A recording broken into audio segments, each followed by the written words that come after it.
Saludamos al abogado Vicente Solano, PhD. Es un académico universitario experto en teoría política y derecho constitucional.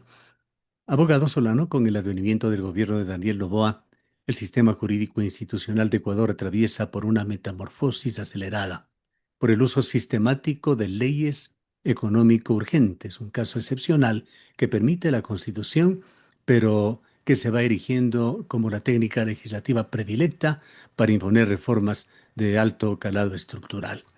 Quisiéramos el día de hoy compartir de su experiencia con un análisis sobre constitucionalidad y valores democráticos en estas reformas económico urgentes que aún se ventilan en la Asamblea Nacional. Por lo menos la una ley, la otra está ya publicada en el registro oficial. Querido Gustavo, muchísimas gracias por la invitación y pues gracias por poder vernos y escucharnos a quienes están pues siempre atentos a Radio Antena Uno más bien. Sí, en efecto, me parece que como ya hemos visto en los últimos meses y creo que prácticamente en la mayoría del periodo del presidente Daniel Noboa, se ha utilizado generalmente esta forma o este mecanismo de aprobación de las leyes que justamente tienen que ver con este trámite de urgencia económica o económico urgente, ¿no? En esa línea, pues la mayoría de leyes probablemente han sido aprobadas mediante este mecanismo que permite que se pueda, digamos así, acelerar, ¿no es cierto?, de manera mucho más, digamos así, consistente, con una deliberación mucho más rápida de justamente los proyectos de ley. En esa línea, pues obviamente esto es un mecanismo constitucional que está obviamente, como decíamos, establecido para básicamente ciertos proyectos de ley, ¿no? Entonces, cuando uno habla de urgencia económica, uno tiene que decir, bueno, ¿qué implica la reforma económica urgente? Por ejemplo, modifica tributos, lo que tiene que ver con política monetaria, comercio exterior, deuda pública, nacional. En esa línea, la cuestión es que muchas de las veces estos proyectos de ley no han tenido que ver justamente ni con tributos, ni con política monetaria, ni con comercio. Entonces, en la práctica, diríamos así, no se está utilizando correctamente este mecanismo que está establecido en la Constitución. Inclusive la propia Corte Constitucional y en anteriores dictámenes, tanto de este gobierno como anteriores, inclusive en el gobierno del expresidente Guillermo Lasso, dijo claramente que hay dos requisitos fundamentales para que las leyes sean tratadas como de urgencia económica. Uno, que obviamente tiene que hablarse de materia económica, ¿no? Sustantivamente. No puede hablarse de seguridad, no puede hablarse de temas que no estén vinculados justamente a materia económica. Y segundo, la cuestión de la necesidad real, o sea, real, inmediata y que sea realmente extraordinaria. ¿Por qué? Porque lo que busca justamente el procedimiento legislativo ordinario, común, si nosotros queremos, o el que generalmente se debe generar, es justamente el que debe ser para garantizar una mayor deliberación democrática. Eso implica, obviamente, garantizar también, pues, que la democracia constitucional sea mucho más viva, que se permita que los diferentes sectores de la sociedad puedan presentar sus objeciones, puedan presentar además sus modificaciones, sus reformas, y que no sea un debate básicamente excluyente. Entonces, Es en esa decir, línea, que estamos asistiendo a una situación un tanto forzada y fabricada, pero eh, quedando en duda sus valores democráticos, está dentro de lo que permite la Constitución. el tema es que uno dice, a ver, este mecanismo debe ser justamente garantizado con estos fines y para específicamente este objetivo. No se está cumpliendo porque usted ha visto que en varias ocasiones el presidente de la República ha enviado proyectos de ley que no tienen que ver con eso. Inclusive el último, justamente, que es este proyecto de ley de reformas al COTAD también, básicamente se argumentó, se invocó de que hay un déficit estructural, que hay una baja ejecución de los GATS, que el crecimiento de los salarios, que el gasto en eventos públicos, que obviamente describen problemas estructurales. Entonces, si uno dice que son problemas estructurales, porque eso lo dice obviamente, lo dice el propio presidente de la República, y que obviamente son previsibles, entonces, no son algo extraordinario, querido Gustavo. O sea, yo voy a un punto de deliberar y discutir sobre lo que probablemente, yo digo, la Corte Constitucional tendrá que discutir. Si no son problemas necesariamente contingentes, si no son problemas o imprevisibles o extraordinarios, entonces no tiene nada que ver con una urgencia de materia económica. Y ¿Cómo yo es que digo, han llegado entonces hasta estas instancias y todavía sigue el trámite? Una de las dos leyes ya está publicada en el registro oficial, es ley de la República. Y es un posible vicio formal, querido Gustavo, porque ya además le ha dicho la Corte Constitucional en anteriores ocasiones al mismo presidente de la República. Mire, señor presidente, se está haciendo un uso indebido del artículo 140. Nadie está diciendo de que el 140 no pueda ser necesario en ciertos momentos, pero realmente no es ese el momento y no obviamente cumple con la finalidad. Y evidentemente eso, como usted bien decía, Gustavo, afecta directamente la deliberación democrática. Sí, la democracia constitucional y un Estado constitucional se construye con deliberación. Eso implica que la sociedad, que el conjunto de la sociedad que está representada en la Asamblea Nacional pueda discutir eso. Y lamentablemente no hay una discusión porque en 30 días usted qué discute, querido Gustavo. No hay una discusión mayor sobre los temas que involucran cuestiones estructurales y sustantivas. Entonces a mí me parece que lo que se busca básicamente es reducir injustificadamente los tiempos parlamentarios, garantizando reformas estructurales, inclusive del régimen territorial, y obviamente a mí me parece que eso claramente es un vicio en el procedimiento legislativo y que eso implicaría que obviamente incumple el trámite constitucional y por lo tanto eso puede generar Con esta una premisa, inconstitucionalidad total de la ley, estimado Gustavo. exactamente allá queremos llegar con esta característica o esta premisa de vicio formal, como usted lo califica. eh, ¿Cómo se puede evaluar el tema de atributos democráticos, de valores democráticos y de constitucionalidad en estos dos proyectos económicos urgentes? Querido Gustavo, y eso le decía, digamos, esta es una cuestión que no va ni siquiera por el tema de tocar los temas sustantivos materiales, ¿no? Yo creo que hay una cuestión, porque la Corte Constitucional primero hace un control formal y luego un control material, obviamente, de constitucionalidad. Y lo que estamos viendo aquí es que, obviamente, ese vicio, obviamente, me parece claramente, está en contra del procedimiento legislativo y, evidentemente, en materia constitucional, pues, como digo, esto puede generar una clara inconstitucionalidad total de la ley más allá de lo que los otros temas que en este caso están, diríamos así, o que deberían ser controlados por la Corte Constitucional. Porque lo segundo, obviamente, es el control material de estas reformas, que tiene que ver justamente, por ejemplo, en el caso del COTAP, decíamos con la autonomía, por ejemplo, política, administrativa, financiera que tienen los gobiernos autónomos descentralizados. Y obviamente, pues ahí hay varios problemas también que yo creo que la Corte Constitucional tendrá que ir resolviendo. Claro, en efecto, yo digo, es un problema que puede ser obviamente de orden sustantivo y que dependerá obviamente de la interpretación constitucional. Pero creo que la Corte ya ha señalado anteriormente que efectivamente la autonomía es un principio fundamental de los gobiernos autónomos descentralizados. Eso sí, lo ha dicho, no es absoluto, eso sí hay que ser claros. Pero obviamente también ha dicho, oiga, el tema es que hay una autonomía financiera.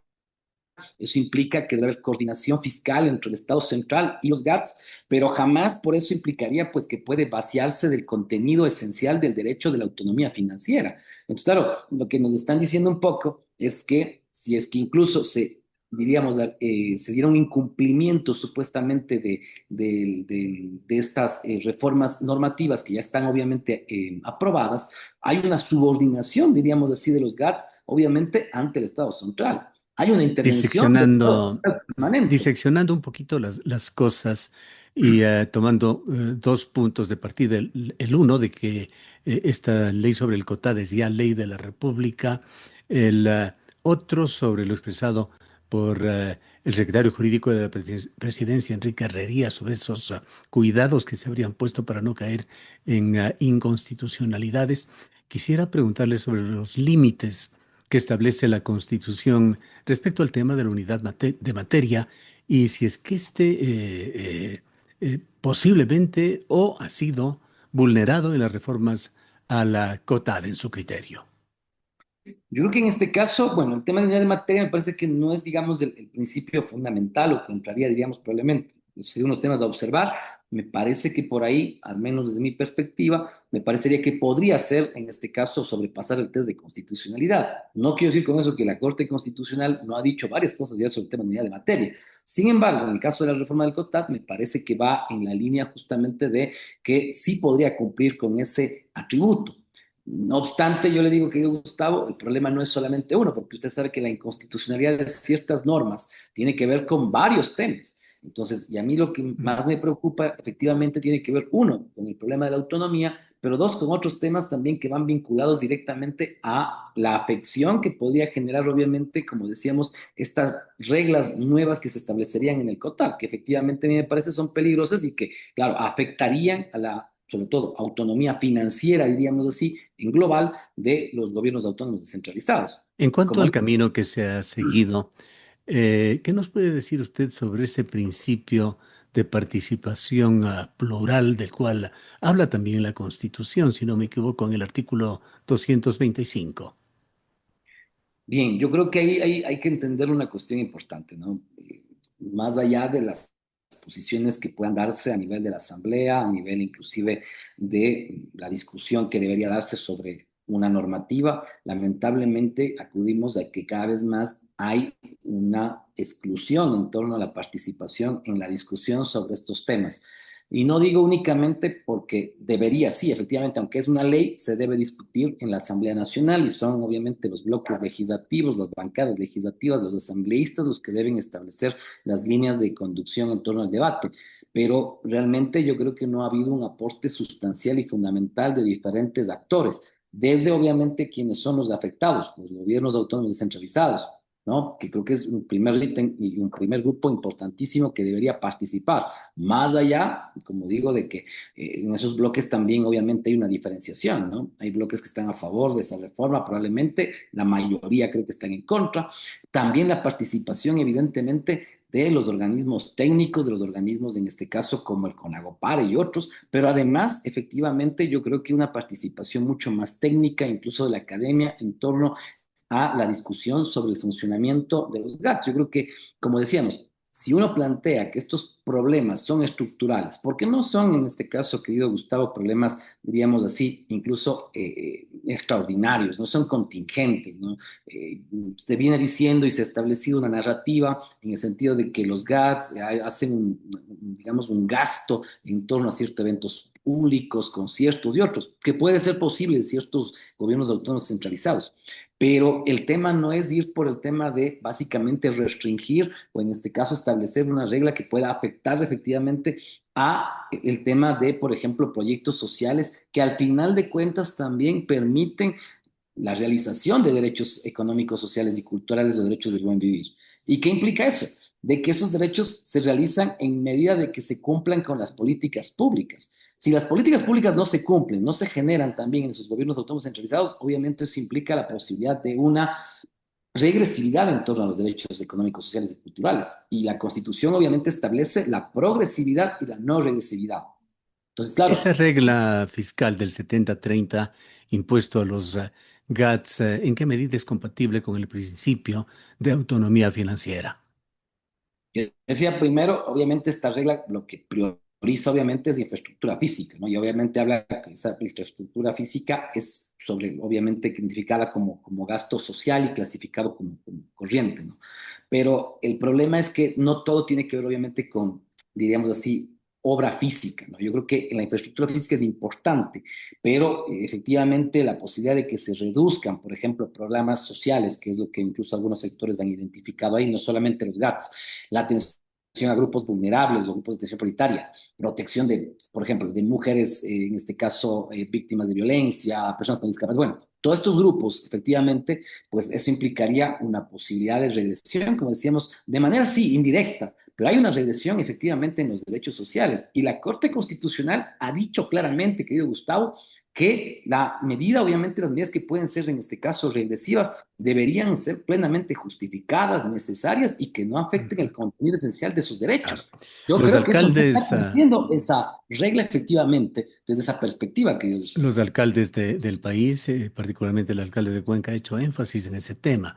Ha dicho que hay una segunda intención del gobierno y esto es retirar de los GATS unos 1.000 millones de dólares porque va a ser casi imposible, según las declaraciones del alcalde, que se pueda cumplir con esa norma del 65 o el 70% y que esto va a significar una reducción de asignaciones del 21 al 15% que se traduce en ese aproximadamente 1.000 millones de dólares. Si esto efectivamente llega a darse con esta ley nueva, flamante del COTAD, ¿en qué medida se estaría vulnerando el principio de progresividad y no regresividad de derechos? Sí, en efecto, yo decía, el tema es que lamentablemente incluso hay esta regla coercitiva, ¿no? De efectivamente ir disminuyendo, obviamente, los presupuestos, sean digamos, el presupuesto permanente u otros. Y claro, la cuestión es que nosotros nos preguntamos, y que ya lo había dicho, la Corte Constitucional siempre ha señalado de que evidentemente en cualquier tipo de medida que pueda ser regresiva, dice, bueno, puede darse una medida que sea regresiva, pero debe contener ciertas justificaciones, debe ser necesaria y debe ser obviamente algo que no afecte el contenido esencial de esos derechos y además obviamente que no afecte a grupos de atención prioritaria. Entonces la ley yo creo que ahí, al menos yo no he visto, al menos de lo cómo se aprobó la ley, no sé si en algún otro informe anexo esté, pero la ley no incluye ningún tipo de evaluación del impacto en torno a los derechos, ¿no es cierto? Ni obviamente a la posibilidad de cláusulas en torno a la protección de estos grupos de atención prioritaria. Y claro, entonces uno dice, si esto va a implicar posiblemente o probablemente de que haya una afección directa en tema de la protección de estos grupos de atención prioritaria, que es lo que se ha denunciado ya incluso por otros sectores también, no solamente de los GATS, eso implicaría obviamente, como digo, que se está violentando el principio de progresividad y no regresividad que establece la Y Constitución. un Por tema tanto, debe muy, ser muy importante, doctor Solano, ¿qué dice la ley? ¿Qué camino o qué destino más bien se daría a esos, sean 1.000 millones, o sea, la cifra que sea, que ya no irían a los CAT, sino se quedarían en las arcas del gobierno central? sí, eso es otro tema preocupante, ¿no? La cuestión es, bueno, yo digo, no hay problema en el sentido de si uno dijera, bueno, en el último caso, inclusive vulnerando, yo digamos, la autonomía financiera, el tema es esos gastos a dónde van a ir. De nuevo van a regresar probablemente a proyectos sociales, no se sabe. Entonces, obviamente yo digo, ese principio además, o esa regla, no permite tener una aplicación en el territorio que permita diferenciar, diríamos así, las diferentes necesidades. Porque si el Estado central dice, bueno, yo voy nuevamente a redistribuir esos recursos, ¿cómo lo va a hacer? Y en este caso, obviamente, también hay que entender que las realidades territoriales son diversas. Hay un principio de diferenciación territorial. Entonces, obviamente hay competencias diferenciadas. Hay que garantizar, dice la Constitución, la equidad territorial. Y eso implica, obviamente, que se debería distinguir no solamente los municipios grandes como el de Cuenca, pero ¿qué pasa con Guachapala? ¿Qué pasa con el PAN? ¿Qué pasa con otras realidades? No estamos hablando de lo mismo en torno a las realidades probablemente amazónicas, no estamos hablando de, obviamente, las realidades de Quito, distrito, en este caso, metropolitano, y obviamente de las diferentes capacidades institucionales. Entonces, obviamente, yo creo que eso incluso involucra golpear al modelo, obviamente, de Estado descentralizado que establece el artículo 1 de nuestra Constitución. Entonces, yo creo que eso también hay que decirlo, ¿no? Eso puede ser muy peligroso, evidentemente, para un modelo de Estado que siempre creo que Cuenca, sobre todo, y quienes no somos parte de ese bicentralismo histórico, pues yo creo que sí deberíamos de exigir, ¿no? Yo creo que el modelo de Estado es claramente descentralizado y lamentablemente esta perspectiva más bien va hacia un Estado cada vez más centralizado, ¿no? Vayamos a la segunda ley que aún se discute, la que pretende agilitar las cosas para trámites en el sector minero y eléctrico. Háblenos allí sobre los riesgos que se están poniendo a la vulneración de los derechos de la naturaleza y el derecho de las comunidades a la consulta previa, libre e informada. Querido Gustavo, bueno, yo realmente, digamos, hemos visto con preocupación algunos temas, que en este caso, lo primero es el objetivo del gobierno. Hay que tener claro cuál es el objetivo del proyecto. Lo que dice el gobierno del proyecto es acelerar ingresos. Está buscando es dinero. Dice, necesitamos atraer inversión, fortalecer el sector minero y energético, obviamente por el tema supuestamente de la gran brecha fiscal que tenemos. Ahora, en esa línea, obviamente, entonces lo que necesitan, dice, es efectivamente tener una ley de minería mucho más atractiva, agradable para la inversión. Entonces, para eso hay algunos cambios que se han planteado. El primero, que yo digamos es el que probablemente es el más preocupante, es que se cambiaría de una licencia ambiental por una autorización ambiental en la etapa de exploración. Con, obviamente, el objetivo es decir, bueno, vamos a reducir los trámites y costos, obviamente con la supuesta, digamos, visión de que inclusive, aunque no se disminuyan, dicen los estándares ambientales, se pueda dar una mayor posibilidad de que se aceleren esos procesos, de que se reduzcan esos trámites y con eso, pues, la autorización ambiental sea mucho más rápida, ¿no? Además, obviamente, se está unificando las etapas de exploración, se habla de eliminar las fases de exploración inicial, se habla en este caso de consolidar procesos mucho más rápidos. Además, obviamente, de reformar el tema de la patente de conservación y, obviamente, algunos temas más que tienen que ver también con la cuestión de las áreas mineras y la protección, en este caso, sobre todo de las Fuerzas Armadas, que ya algún momento habíamos hablado, porque inclusive se está hablando de que se debe permitir el apoyo de las Fuerzas Armadas para proteger las operaciones legales frente a la minería ilegales, ¿no? Y lo que básicamente también está un poco, diríamos, evocando esta normativa es pasar de una minería artesanal a una pequeña minería en los próximos 10 años. Todo eso involucra obviamente un problema mucho más complejo. Evidentemente, el gobierno está en una perspectiva totalmente extractivista. Él dice el gobierno, vamos a pasar en los próximos años, lo queremos pasar en los próximos años hasta el 2030 de una inversión de 3.000 millones a más de 4.000 millones y que evidentemente estas, entre comillas, trabas regulatorias efectivamente no permiten garantizar esta inversión. Ahora, ¿cuáles son los problemas que yo digo y cuáles son los aspectos sensibles? Y no solamente para el debate parlamentario o el debate legislativo o el debate a nivel del país, sino inclusive sobre todo en las zonas en que estamos, diríamos así, con la posibilidad de explotación minera. Según se veían los datos, ¿no es cierto? Aquí en el Azuay somos una zona en la cual se puede dar explotación minera de diverso índole y obviamente ahí nos preocupamos. Hay 46.000 hectáreas asignadas ya para exploración en el Cantón Cuenca. Exactamente. Y yo digo, entonces ahí tenemos algunos problemas que deberíamos discutirlos. Lo primero, obviamente, es el tema de la flexibilización, obviamente, en torno a los cuidados ambientales en la fase de exploración. Evidentemente es un primer punto muy complicado, porque eso involucraría, obviamente, que probablemente los estándares que se están estableciendo para empezar estas fases de exploración para la autorización, obviamente, de la licencia ambiental, y ya no solamente una simple autorización, sino la licencia ambiental, son obviamente básicamente cumplimiento de ciertas reglas de materia ambiental que son mucho más fuertes, pero que permiten justamente garantizar de que la explotación que se quiera hacer en los próximos años, pues obviamente cumpla con los estándares ambientales mínimos. Segundo, y nuevamente que yo digo, es un tema que ya es recurrente, pero no quiero regresar a ese punto, es el uso del trámite económico urgente, que es un tema ya, digamos, de cuestiones formales, diríamos así, pero que nuevamente me deja la duda.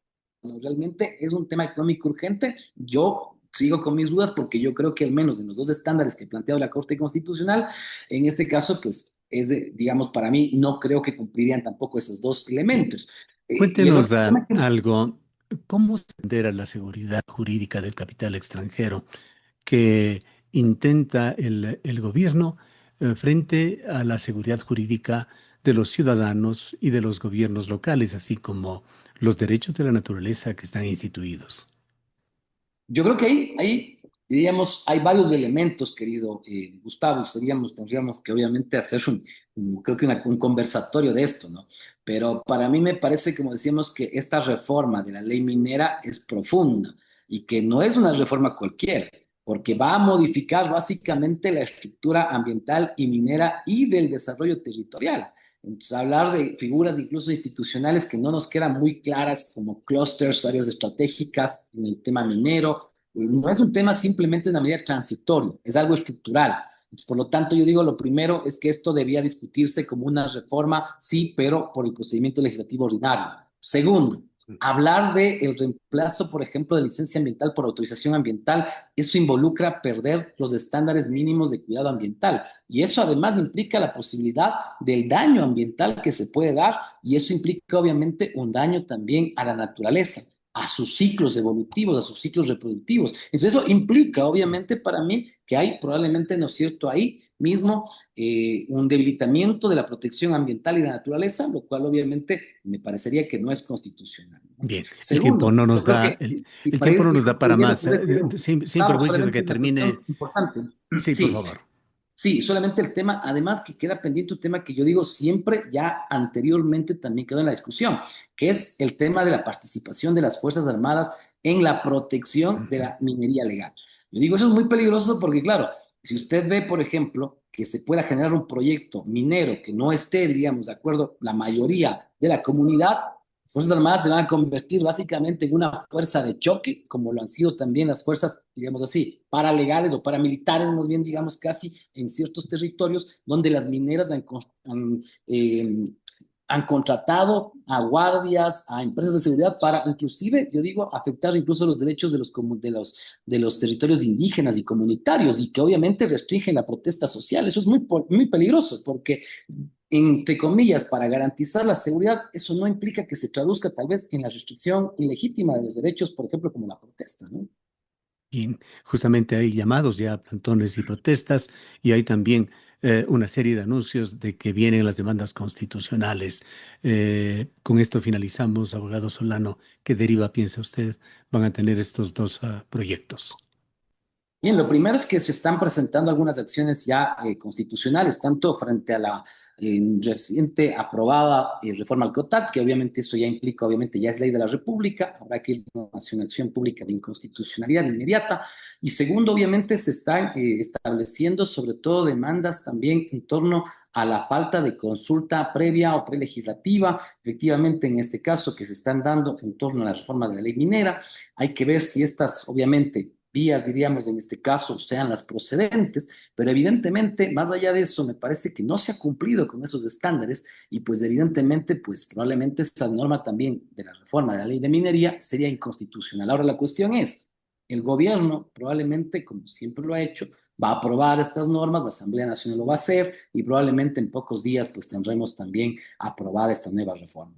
Eso va a generar, yo creo que, un clima totalmente de confrontación y probablemente de protesta, porque nosotros, y hay que ser claros en eso, querido Gustavo, también, perdón, creo que usted también, querido Gustavo, ha sido parte de lo que todos hemos denominado el quinto río. Cuenca ya se ha pronunciado varias veces en varias consultas, obviamente también haciendo uso del derecho a la protesta, en el sentido de que no se deben dar proyectos mineros, sobre todo en Quinzacocha y en otras zonas. Lamentablemente me parece que el gobierno no está haciendo caso y hace caso omiso de esos pronunciamientos. Eso me preocupa mucho y nos preocupa a todos los cuencanos y azuayos porque sabemos de los riesgos que probablemente tenga, ¿no es cierto?, el hacer minería en estas zonas que son obviamente de recarga hídrica. Así es que Bien, creo que parece que vamos a un tiempo de confrontación, querido Gustavo.